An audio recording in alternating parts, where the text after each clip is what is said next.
Who is that one stranger that you never forgot? Well, I guess I forgot about him in one way. I was in a motorcycle accident where a car swerved head on at me, and I took a major blow to the head. Thankfully I always wore a helmet, so that took 95% of the blow. But I was still understandably very shook. I barely remember getting hit, and then bam, I was just laying there on the ground almost blacked out, drifting from consciousness to unconsciousness, and this dude in a company van pulled over asking what the frick was wrong with the car that hit me since he saw it all happen, and the dude ran over to me, helped me up to my legs. I remember falling over once after he picked me up and drove me to the nearest hospital in his company van. It was only a couple of blocks away, so no need to call an ambulance. I remember crying and repeatedly saying I'm so sorry for no reason. Something in my brain obviously fried from the fall, and then I noticed my arm was bleeding all over his seat, which made me say sorry even more, and he laughingly said it's okay, the company will pay for that. Then we arrived, and he took me to the ER and waited with me for a doctor to come. The doctor checked me up, took the helmet off, which I still wore for the whole trip, which is very important until a doctor can make sure it's fine to take it off, and made sure I wasn't seriously hurt. Meanwhile, the dude that helped me is still sitting in the waiting room for me. I took a couple of X-rays because my arm hurt a lot, but it was just a hairline crack in my bone, so nothing major.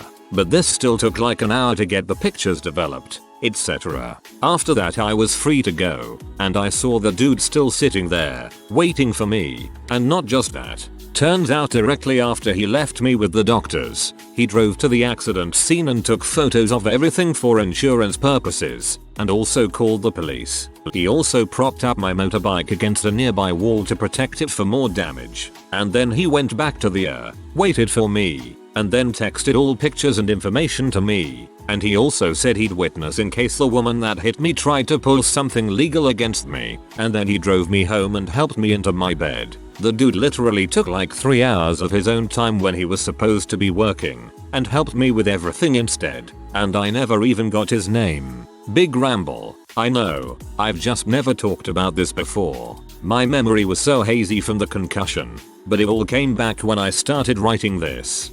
The apologizing and laughing and stuff post-accident is shock.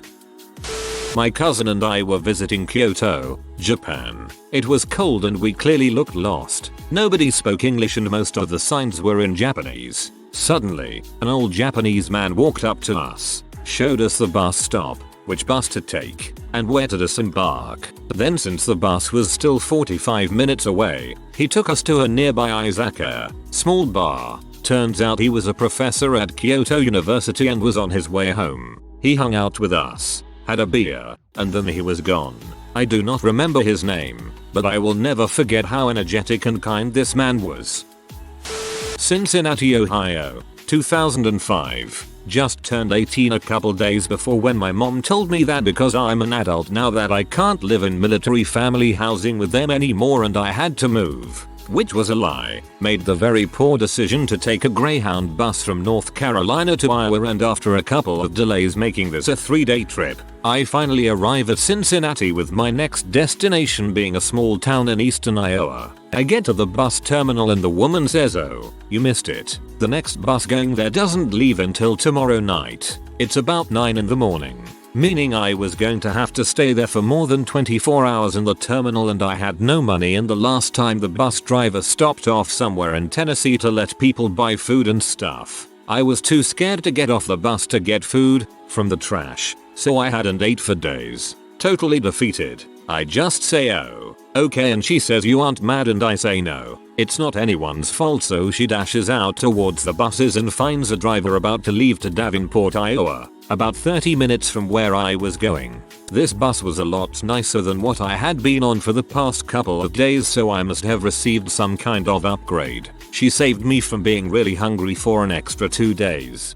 I'm glad the girl was nice to you, but I would like to punch your mom.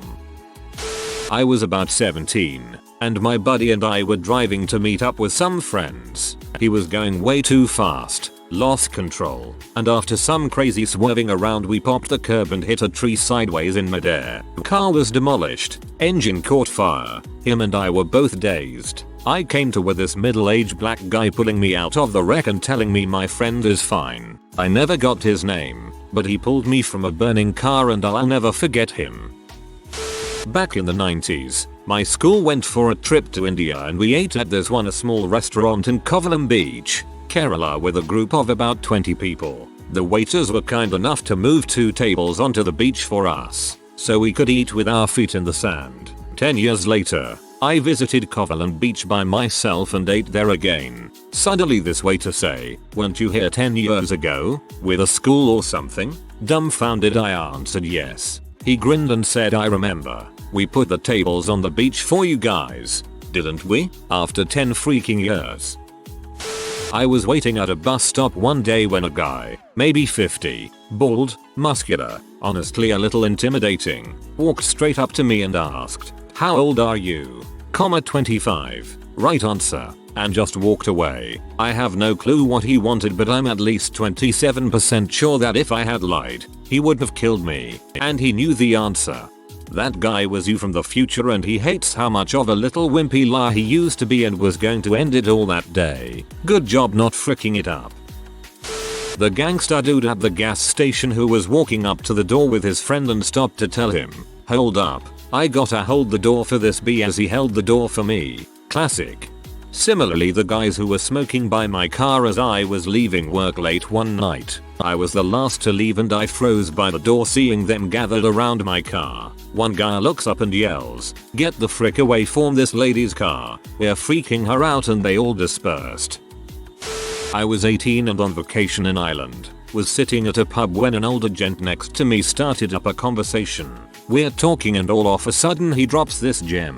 "You know, the missus and I haven't been intimate in about 2 years now. God bless her soul though, she's been dead for 4. And then he cackled and wandered off, leaving me to sit there like what the frick.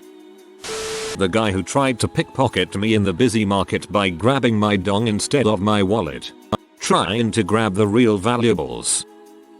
So back when I was in 5th grade, I was riding my bike in my neighborhood when I came across this toy company. Though it was a toy store, so I walked nonchalantly into it, thinking very little. Anyway, a man who I think was the manager welcomed me and asked me why I was there. I wasn't very sure, so he went ahead and gave me a tour and walk through the company. He was a gentleman and even gave me a toy, can't remember what, when I left the building. A guy I met in the smoking area of Fabric, a huge club in London, at about 4 AM in May 2012. At the end of the conversation he said, "You know what's funny? We just chatted about our lives for an hour and don't even know each other's names. And that's why none of us will ever forget this moment." Club smoking areas are the most social areas on the planet. Specifically clubs, like Fabric, that cater for DNB fans. The guy that approached me, the kid in hand-me-down clothes, with spray-on blue hair, at a church gathering and told me you'll do something great, and then left. No one knew who he was, or where he came from. From time to time I'll look at my life and wonder if I've done it yet, or if I'm disappointing that stranger. If I had a rock band, my first album title would be Disappointing That Stranger. When I was out jogging as an overweight person, I went past a young mom out walking with her baby stroller, after jogging myself near the brink of collapsing, because frankly I didn't know how to exercise in moderation. I was slowly dragging myself home. I passed the same mom sitting on a bench on my route home, and she simply told me, "Nice work." I'm still not physically fit to this day, but such simple words of encouragement from a stranger still warms my heart. I always want to say stuff like this, but I'm too awkward and would come off as rude. Not even just overweight people, but anytime I see someone running or riding their bike I think frick yeah. This grandmother I had a conversation with on a Six Flags ride. Her grandkids went before her and left her behind, so she hopped in the cart with me and my friend. Those little shoots. I went down from Leicester to Coventry to watch my team, Swansea, got off the train and asked this bloke, probably in his early 50s, if he knew how to get to the stadium. Turns out he was a Swansea fan, so we got the bus together. We were a couple of hours early, so went to the pub for a few beers. We then headed to the ground for a last beer before the game. We ended up sitting next to each other for the game. Then it turns out we were both going to London after the game. We got the train together and had a few more beers. We then said goodbye at St. Pancras Station. I spent about 6 hours with this bloke and will most likely never see him again. The cowboy who was in the ER in full rodeo getup, going from hand sanitizer station to hand sanitizer station, filling up on sterile goo and sniffing his hands. He's going to end up in one of my books. This could be a movie with Owen Wilson playing the character. When I was like 8 or 7, we went to a truck stop and I was waiting in line at the restroom. A stall opens up and I'm the only one in line until a guy goes up to the stall as the person there before is leaving. Before the man goes into the stall, the first guy points at me and says, "Hey man, he was waiting first." The guy stopped and let me go then. Never gonna forget that legend. A guy named Jason sat with me after I got hit by a car. He waited when no one else did, made sure I didn't die by the side of the road, and got help. I owe that guy my life.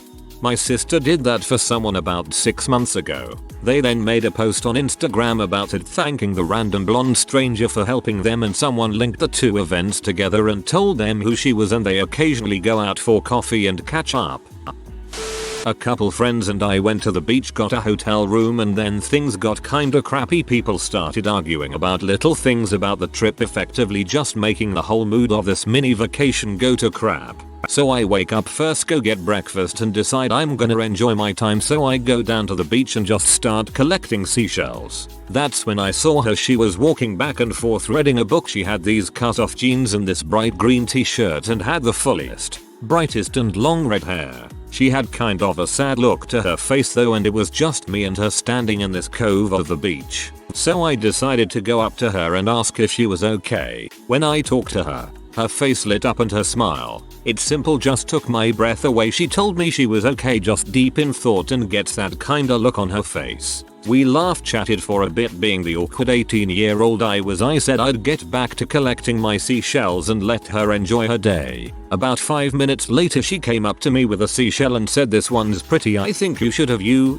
and there was that melting smile again. We walked on for a bit talking and then went our separate ways. If there was ever a story about the one that got away, it was probably her. I don't even think we told each other our names, just kinda collected seashells and made small talk. But I'll never forget the way she made me feel. Was in college, was starting another fall semester, had a new job, but no place to live after being screwed over by some people I had arranged to rent a room from before returning from an internship out of state. I was off work at 5 AM and had nowhere to go and just sleep. So, I decided to drive to Louisiana, which was about 45 minutes away, and do something. Ended up at a casino. Decided to go in with $100 and a pack of cigarettes. Learned to play craps. Table got hot for the other players. One guy in particular was placing $1,000 bets while I'm just doing the $15 minimums. Trying to learn the game.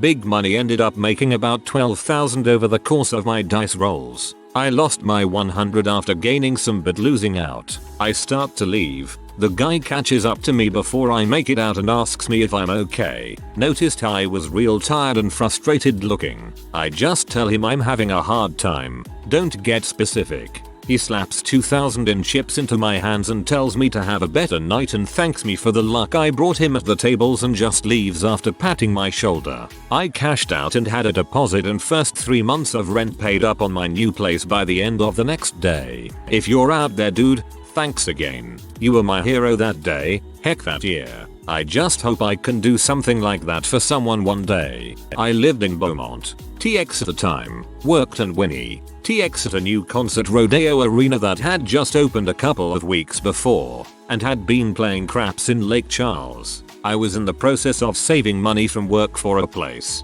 Please, if you are ever in a position to do something good for another person, don't hesitate. Holy crap, I cannot fathom giving someone that kind of money. What a guy. I was at a convention and I had a panic attack, which led to hyperventilating. I managed to make my way to a hallway where I turned my face to the wall as I was very embarrassed and wanted to avoid attention as much as possible. People were passing me by, but one woman I didn't know stopped and asked if I was okay. She had a kid with her. I managed to gasp out that I was hyperventilating and having a panic attack. She put her hand on my shoulder and told me it was okay and to breathe slowly in through my nose and out through my mouth. I know I'm not explaining it very well, but she was just so overwhelmingly kind, and she stayed with me until it passed, then smiled and left. I didn't even really get to thank her. I'll never forget her. 7 years ago, my girl and I broke up. Being in my early 20s and having the audacity to think I'd met the one true love of my life, I felt like my world was crashing around me. A few nights later, I went to a local bar by myself to try and straighten my head out with a fifth of bourbon. The bar's patio almost always gets full at night, and the only open seat was at my table. A pretty little blonde girl walks out, looks at the seat, smiles and says hi. How are ya? Sits down and starts smoking. We end up making small talk, which leads to me spilling all the overly personal crap that rational people don't dump on a stranger at a bar. I even remember crying at some point, but she wasn't weirded out or put off. She didn't judge me. She just listened and interjected occasionally to hear more details to get a better grasp of the situation. After an hour of losing my crap, I regained composure and ended up getting to know her. She had gone through a failed engagement about a year prior and was now doing fine. Told me I'd be fine too, in time. At about 1 AM, after about 4 hours of talking about life and all the crappy things that come with it, she looked at her phone and said, "Oh crap, I've gotta go. You take care, you hear? You'll find your happiness, I promise," and left before I had the chance to get her phone number or even her name. I became a regular at that bar and have been back easily over 100 times in the past 7 years, but I've never seen her again.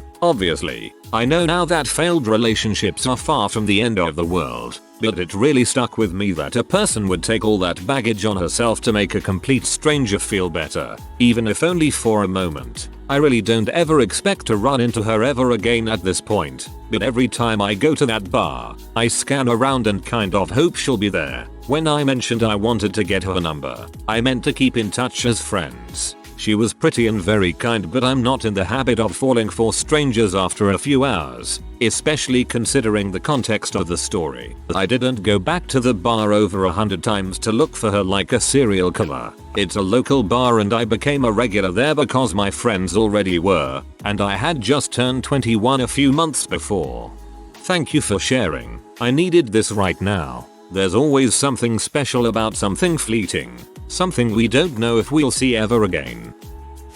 Met a girl in the supermarket that had a skirt with the same print as my shirt. I was just chilling in the aisle and this guy was like, "OMG, your shirt looks the same as this girl." He led me to her and we proceeded to compliment each other. The print definitely looked better on the skirt, haha. I am a straight girl and we were wildly different ages, haha, so no, we are not married with 3 kids. Sorry to disappoint, lol. I was doing a PT for highway patrol. Some old guy who was waiting for a buddy to get to the finish line saw me struggling. I was sick the whole week before and didn't know I was having withdrawals from prednisone. I wasn't tapered off. I was in bad shape but refused to stop. As I ugly ran by him, he hopped the fence and started jogging next to me. He was saying, "Come on, let's do this. You can do this. Just keep up with me. You're almost there." That gave me a lump the last 40 yards and I somehow got the energy to sprint to the finish. It was like a dad teaching his daughter to ride a bike. Once he saw me go, he backed off and let me finish. I was 10 seconds over and couldn't move on to the hiring process for this recruitment. I wanted to thank him for helping me, but he was already gone. When I used to coach field hockey, there was a girl on the team who was a solid runner. When the girls had to run timed miles, she would finish early and go back to run with the girls at the back of the pack, cheering them on the whole way. It was pretty inspiring, really. When I was 15, I was riding the train in SLC. It was a normal day, normal people riding the train. Some professional, some clearly homeless. It was morning. Suddenly a drunk homeless man collapsed.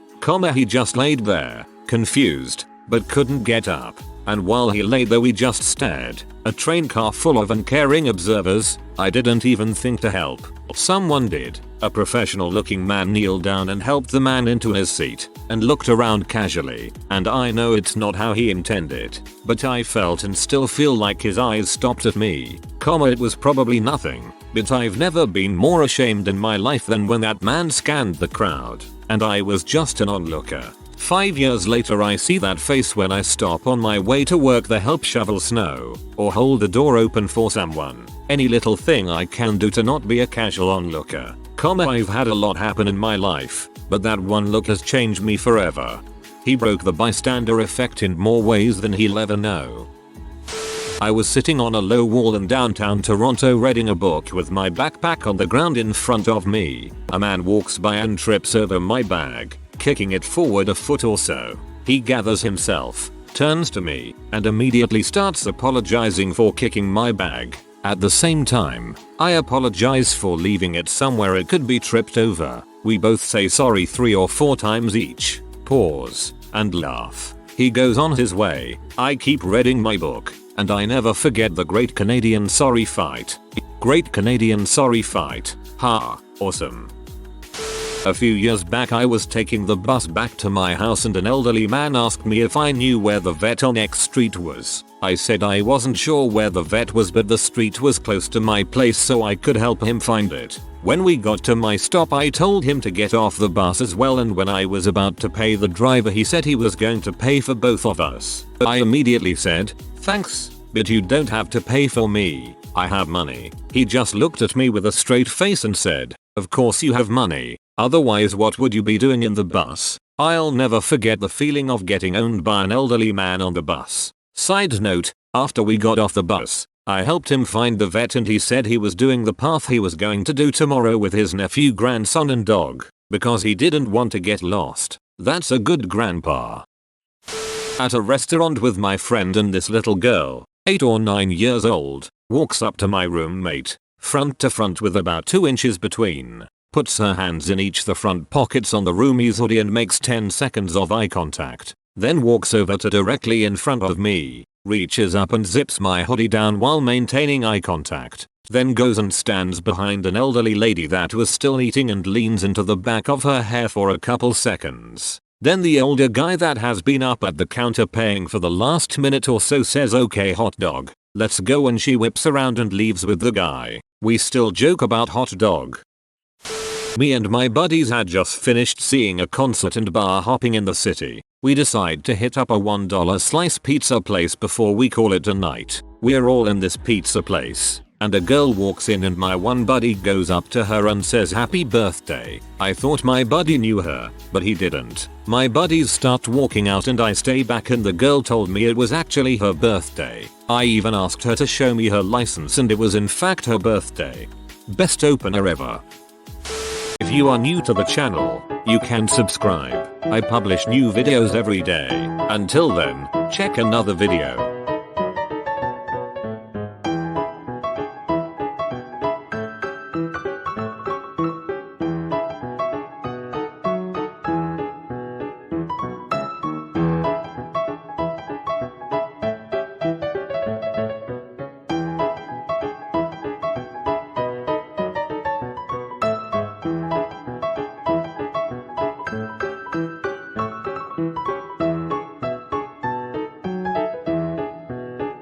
Bye for now.